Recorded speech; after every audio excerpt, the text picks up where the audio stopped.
Welcome back, student. Today we will find electric field at an equatorial point of a dipole. Firstly, अगर हम समझें diagram के according कि A B कोई electric dipole है जिसके मिड पॉइंट ओ से परपेंडिकुलर डिस्टेंस पे एक पॉइंट पी लेते हैं।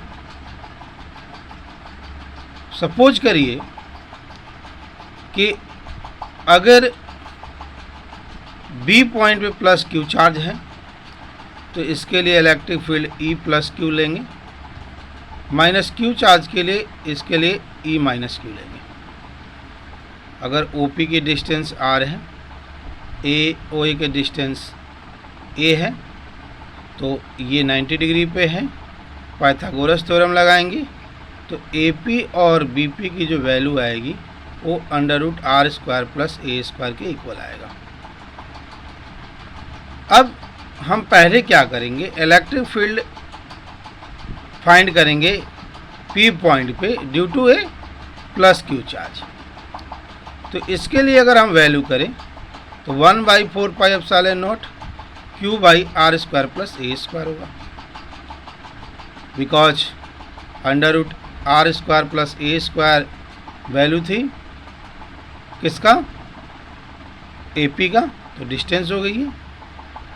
अब ऐसे ही अगर हम माइनस क्यू चार्ज के लिए फाइंड करें तो उसके लिए आएगा 1/4 pi epsilon naught Q by R square plus A square. इसकी डायरेक्शन अलोंग बी पी होगी और इसकी डायरेक्शन अलोंग ए पी होगा, यानी पी होगा।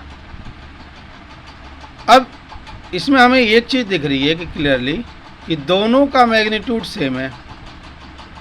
अगर दोनों का मैग्नीट्यूड सेम है, यहाँ पे एक हम कंडीशन अप्लाई करेंगे कि दो चीज़ें यहाँ होगा।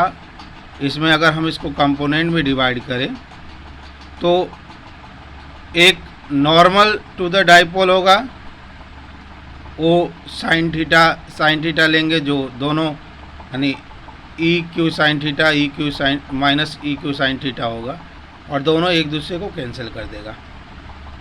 जो वर्टिकल कंपोनेंट है वो कैंसिल हो जाएगा। इसके अलावा जो पैरेलल कंपोनेंट होंगे वो जुड़ जाएंगे, जो होगा ई क्यू कॉस थीटा और ई क्यू कॉस थीटा। तो इस तरह से ये कंपोनेंट ऐड हो जाएंगे।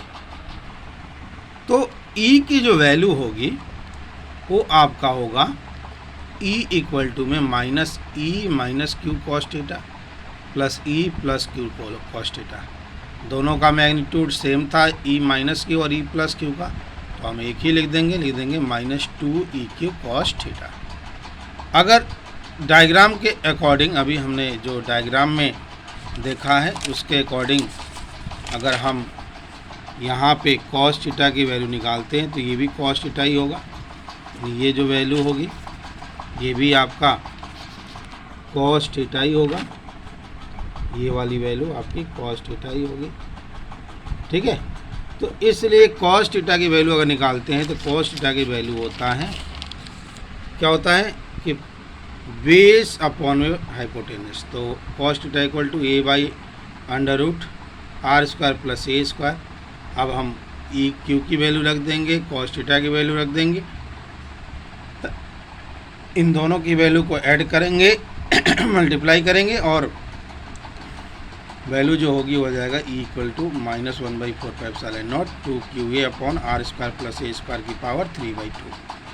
P equal to 2 Q A होता है, वो पुट कर देंगे और आर की वैल्यू अगर हम ग्रेटर मान लेते हैं ए से तो ए नेजिएबल हो जाएगा और इक्वेटोरियल पॉइंट पे जो आपकी इलेक्ट्रिक फील्ड आएगी वो आएगी E equal to 1/4 pi epsilon naught P by R Q.